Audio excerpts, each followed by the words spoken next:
Hello दोस्तों, स्वागत है आप सभी लोगों को प्यारे से यूट्यूब चैनल दर्श विद्या एकेडमी पर। आज हम लोग पढ़ेंगे पार्ट 1 में भाषा पढ़ेंगे। ठीक। तब भाषा की परिभाषा पहले पढ़ेंगे। तब भाषा की परिभाषा क्या होता है?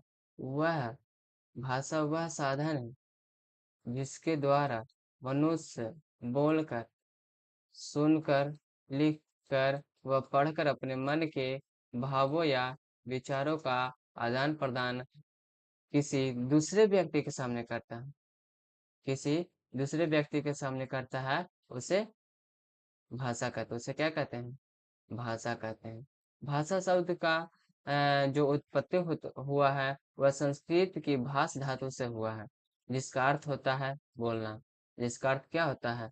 बोलना होता है। तो हम दूसरी भाषा में जानेंगे जिसके द्वारा हम अपने भावों को लिखकर अथवा कथित रूप से दूसरे को समझा सके और दूसरे भावों को खुद समझ सके, उसे क्या कहते हैं?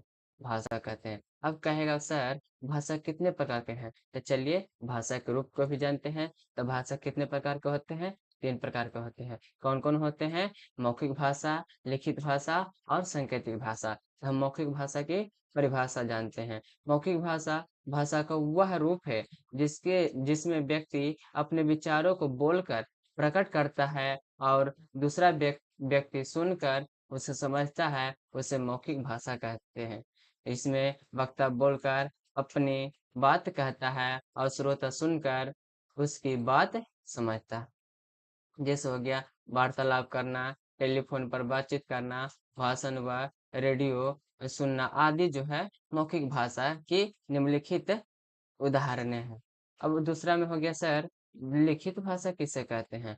लिखित भाषा जब व्यक्ति अपने विचारों को लिखकर प्रकट करता है, तो उसे क्या कहते हैं? लिखित भाषा कहते हैं। कह रहा है, जब व्यक्ति अपने विचारों को लिखकर प्रकट करता है, उसे लिखित भाषा कहते हैं। जैसे पत्र लिखना हो गया, समाचार पत्रिका हो गया, एवं कहानी लिखना एवं लेख हो गया, ये सभी जो है लिखित भाषा के उदाहरण हैं।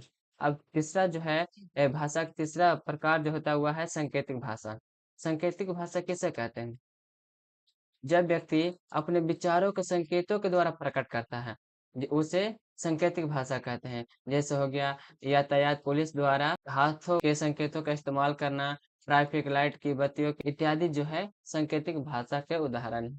अब कहेगा सर, भारत में कुल कितने भाषाएं बोले जाते हैं? भारत में निम्नलिखित खास करके 2 भाषाएं बोले जाते हैं, हिंदी और इंग्लिश है।